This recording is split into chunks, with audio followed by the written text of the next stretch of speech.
Olá, o meu nome é Sara Almeida e sou coordenadora da iniciativa Voice Leadership. Esta iniciativa pretende apoiar pequenas e médias empresas a tornarem-se mais competitivas através da aquisição de conhecimento e promovendo também o acesso a uma rede de contactos relevantes para apoiar o seu crescimento. Para além do programa formativo presencial, a iniciativa conta também com conteúdos complementares que pretendem explorar temas muito específicos de interesse para as PME. Hoje temos connosco o Nuno Saraiva, General Manager da L'Oréal Luxe em Portugal e membro da direção ibérica. Acumula mais de 13 anos de experiência em gestão de marcas, mídia, vendas e retail. O Nuno é também um dos nossos oradores convidados na nova SBE, com temas relacionados com o futuro de marketing e impacto da inteligência artificial. Nuno, em primeiro lugar, muito obrigada pela tua presença aqui no nosso estúdio da nova SBE para esta sessão, que eu gosto de chamar que é uma sessão de mentoria, não é? Porque eu aproveito também para mim, para a minha PME. E para mim? Exatamente. Vamos falar de ética. Já estivemos aqui a discutir um bocadinho antes e no passado já tínhamos estado juntos a falar sobre este tema. E sempre que falamos de ética ou sempre que partilho isto da ética com outras pessoas, sinto que é um tema ainda um bocadinho tabu. É verdade? Eu acho que existe toda uma área da ética que nós estudamos na faculdade e existe muita associação da palavra ética a tudo o que nós fazemos de errado, não é? E eu acho que a ética ajuda-nos a preparar para fazer as boas escolhas. E eu acho que isso é um papel super importante que temos dentro das companhias, quando pensamos em companhias com equipas que vão para além de nós próprios, não é?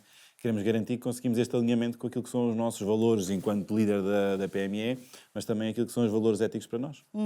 Eu acho que isso é super importante. Para nós, não é? Para nós como sociedade, como organização e como pessoas, não é? Exato. Que eu acho que isso é super importante. Fala-me do papel do diretor de ética na L'Oréal, ou seja, numa grande empresa, estou a usar aqui a L'Oréal como exemplo, e diz-me o que é que achas de ver este papel adaptado à realidade de uma PME. É possível? Eu acho que sim. Olha, vou-te contar um bocadinho, se calhar, como é que eu também cheguei a esta missão. Na L'Oréal nós temos em todos os países do mundo, há cerca de uns 15 anos, um correspondente de ética por cada um dos países. Em alguns países temos, inclusive, mais do que um. Se tivermos, por exemplo, fábricas, temos também um correspondente de ética na fábrica. Porquê? Porque o correspondente de ética é uma função que é a nomeação, neste caso, pelo CEO da entidade local, em que identifica alguém que considera que tem, em primeiro lugar, naturalmente, representa os valores éticos da empresa, mas que conjuga isso com uma relação de proximidade com as equipas. Porquê? O correspondente de ética é a pessoa que tem que ser a go-to person, não é? A pessoa identificada por qualquer colaborador para que ele, ao ter uma dúvida ética, ao ter uma questão, ao ter uma preocupação, algo que sente com ele próprio, uma tomada de decisão que não sabe como agir, um comportamento que identificou num colega ou na companhia como um todo, que lhe faz questionar se estamos a fazer a coisa correta. O correspondente de ética é a pessoa com quem esta pessoa deve ir falar e deve ter esta conversa e esta discussão. O correspondente de ética é também a pessoa responsável por mover a agenda ética dentro da organização. Ou seja, fazer com que este tema não seja um tema que se fala uma vez a cada 5 anos, mas que todos os anos, todas as pessoas que entram dentro da organização, todos os managers, todos nós tomamos algum tempo da nossa vida para pensar sobre ética, para pensar na forma como estamos a tomar as nossas decisões e para garantir que todos os colaboradores sabem quais são os valores éticos da L'Oréal. Quer porque isso vai contribuir, acho eu, para a identificação da pessoa ou não com a empresa, mas também porque os valores da empresa não se vão adaptar aos valores do colaborador. Exatamente. É o colaborador que tem que se adaptar aos valores da empresa quando está a atuar enquanto profissional. Então, este é um bocadinho o papel do correspondente de ética, que eu acho que é totalmente replicável em qualquer modelo de organização. Dou-vos o meu exemplo, não é um cargo full-time, é um cargo que eu concilio com a minha função normal dentro da L'Oréal. Posso dizer que é um cargo que, para mim, numa multinacional, nós somos mais de 300 em Portugal, ocupa muito pouco tempo. Eu diria que numa multinacional vai ocupar ainda menos, numa PME vai ocupar ainda menos. Por isso, é ser uma pessoa de referência e que ajuda a dinamizar a agenda de ética dentro da empresa. Tenho duas perguntas. Uma, o que é uma agenda de ética? Duas, este papel pode ser desenvolvido, portanto, pelo CEO da PME toda? Eu diria que não. Ok. Porquê é que eu acho que não pode ser o CEO? Porque este tem que ser um papel de proximidade, tem que ser um papel que deixe o colaborador confortável com ter conversas que muitas das vezes são anónimas. Vou dizer que grande parte das conversas que eu tenho, elas nunca chegam a ser um processo ético. Ou seja, nunca, ou porque percebemos que não havia fundamento para um processo ético, ou porque não passavam de uma questão ou uma dúvida. E tenho a certeza que muitas delas, se tivessem que ser tidas com os recursos humanos ou ter tidas com o CEO da empresa, elas não aconteceriam.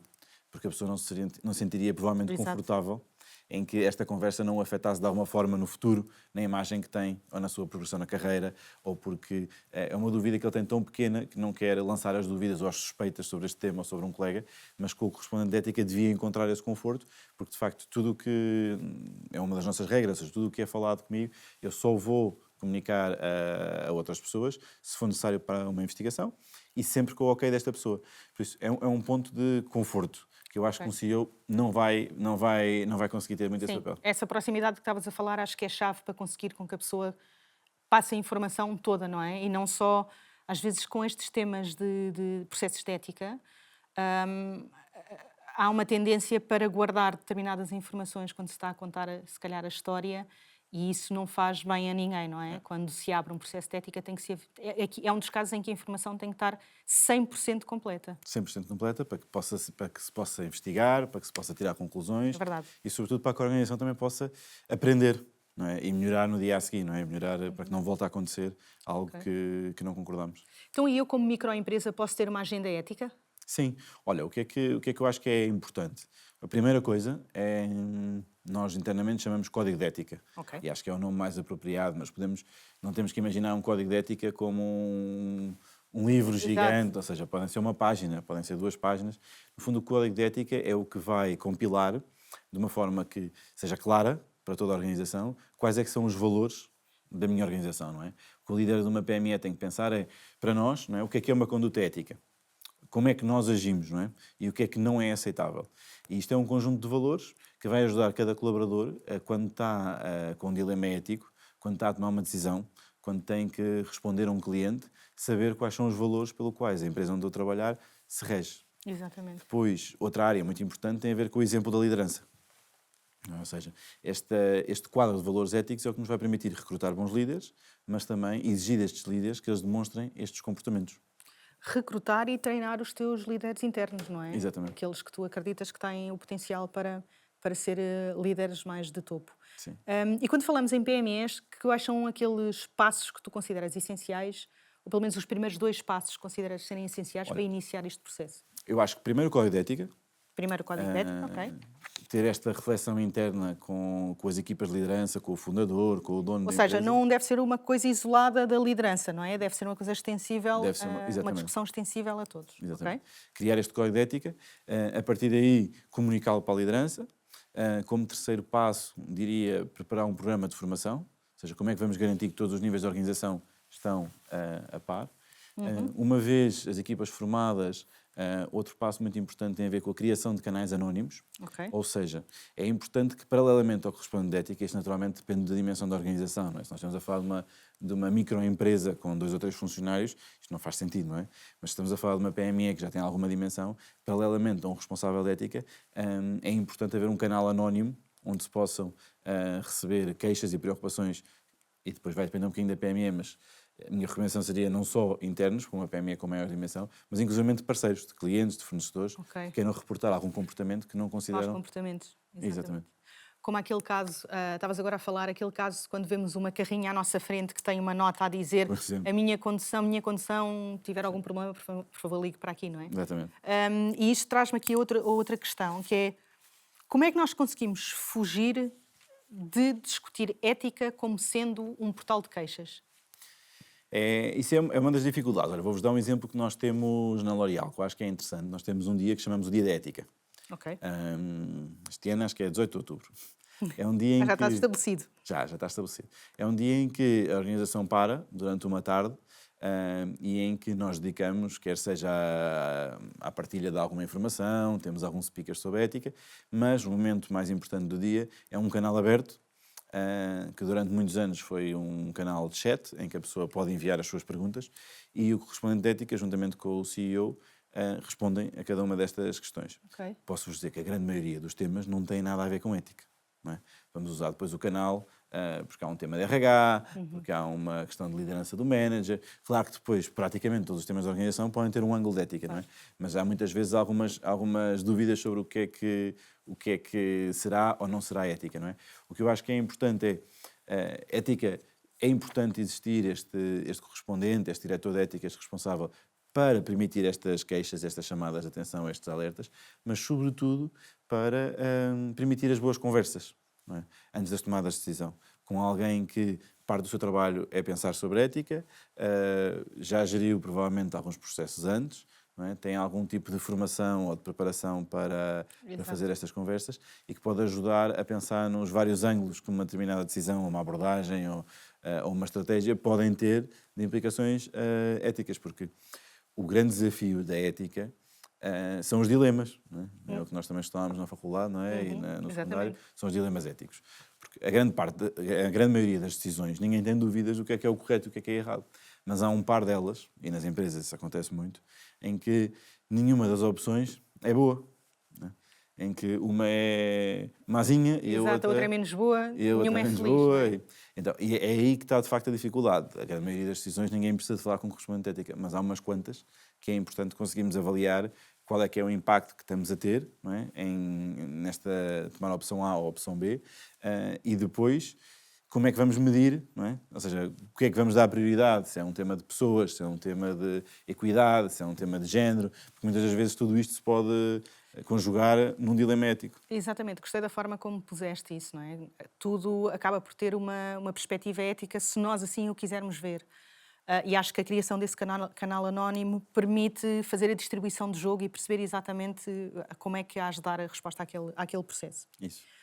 Então, este canal anónimo faz parte de uma das iniciativas, ou melhor, este Dia da Ética faz parte de uma das iniciativas que vocês fazem na L'Oréal para promover a ética, certo? Entre os colaboradores. Mas isto é um dia fixo no ano. É um dia que coisas é que correm, que outras ferramentas ou iniciativas é que vocês têm ao longo do tempo? Olha, por exemplo, uma das coisas mais importantes que nós temos é, no nosso processo de recrutamento, nós tendencialmente, ou seja, claro que recrutamos pessoas ad hoc, mas quando recrutamos as pessoas para entrar no nosso programa de estágios ou programa de trainees, um dos casos que eles vão resolver é um caso ético. Ok. Portanto, por isso, desde o princípio, não é? Temos vários casos de negócio, mas temos um caso ético sempre. Que é uma lógica de, desde o princípio, quem se vai juntar à organização, permitir-nos a nós também perceber um bocadinho os valores e como é que esta pessoa tomava a decisão, mas também permitir à pessoa, desde o princípio, que este tema é um tema importante para nós. Depois, quando as pessoas entram na organização, no fundo passa o processo, é selecionada ou é recrutada fora, todas elas vão receber o código de ética, hoje em dia em formato digital, e vão ter que fazer nos primeiros meses uma formação de e-learning sobre ética.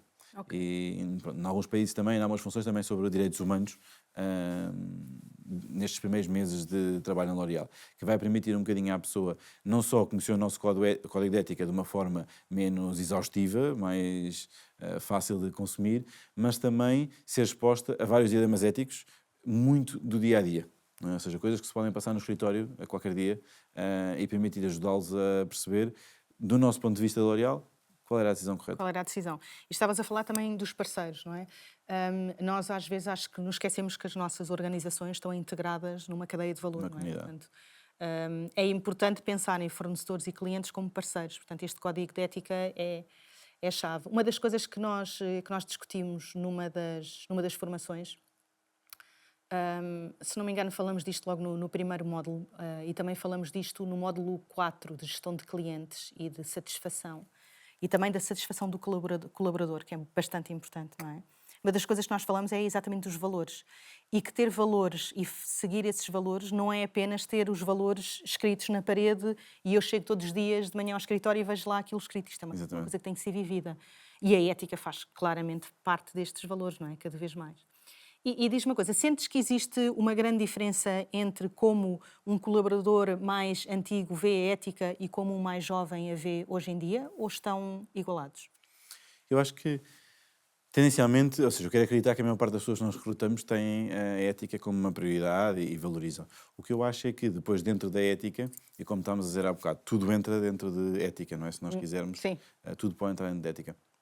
Eu acho que vamos ver nos colaboradores mais jovens uma preocupação muito maior com uma ética ambiental, com a responsabilidade com a comunidade, com a responsabilidade com o ambiente, com o planeta, do que vamos ver nos colaboradores que já têm mais anos de experiência, que têm muito mais uma preocupação com a equidade, uma preocupação com algumas gerações também muito já com o gender gap. Sim.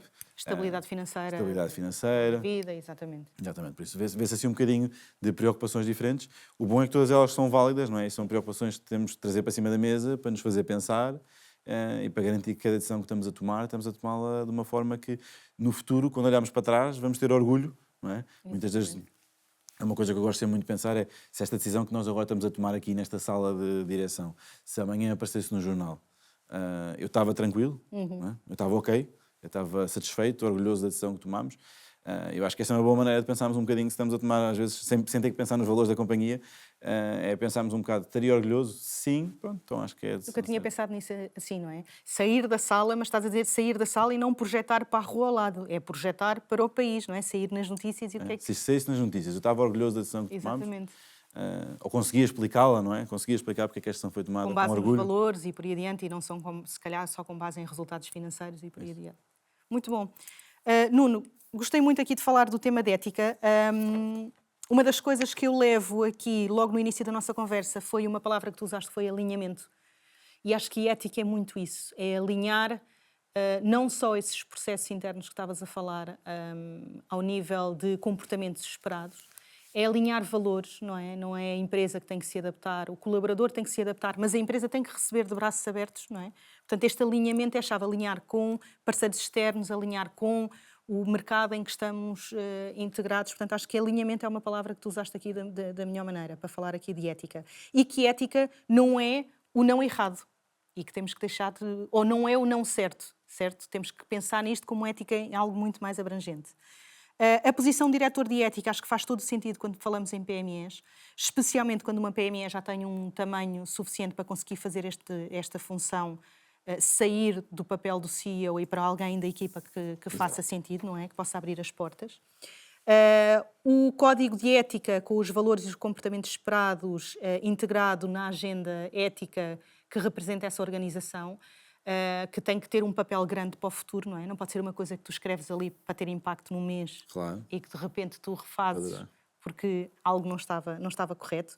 Temos aqui os passos para as nossas PMEs. Começar pelo código de ética, estes valores e comportamentos esperados da organização. Falar em formação, falaste aqui de formação, e acho que esta formação, quando falamos especialmente em ética e diferenças geracionais, acho que são chave. E os canais anónimos. E nestes canais anónimos falamos aqui do Dia da Ética e de como é possível também falar de ética das formas mais diferentes, não é? Mas que tem que haver sempre resultado e resposta para tudo. Fugir das queixas é um grande desafio, não é? Porque ética não é ele não fez aquilo ou ele fez o outro e eu não estou de acordo. É muito mais do que isso. E eu acho que aqui, lá está, a formação e o alinhamento que falaste no início vão ser chave. E o pensar e discutir ética, que eu acho que é o que nos vai ensinar a todos, é dar esta musculatura que nos vai permitir saber ter a boa discussão, fazer as boas perguntas, mas que vem da experiência, não é? Exatamente. E acho que uma das coisas que eu vou passar a fazer, certamente, é, a partir de agora, as decisões que eu tomo, vou-me imaginar no telejornal. Não só é uma ótima maneira de me projetar, não é? A mim, como acho que é uma excelente forma de ver se eticamente vou estar tranquila com aquela decisão para a minha empresa. E acho que isso é um bom exercício a ser feito. Nuno, muito obrigada. Obrigado. Iremos falar certamente mais deste tema, porque acho que é um tema-chave para qualquer organização, tal como disseste. O Nuno é mentor da nossa iniciativa Voice Leadership, portanto, se tiverem questões relacionadas com ética nas organizações, o Nuno, como diretor, neste caso correspondente de ética na L'Oréal, vai de certeza poder ajudar. Espero que tenham apreciado, tal como eu apreciei, esta conversa com o Nuno Saraiva. Até breve e obrigado por estarem aí. Obrigado.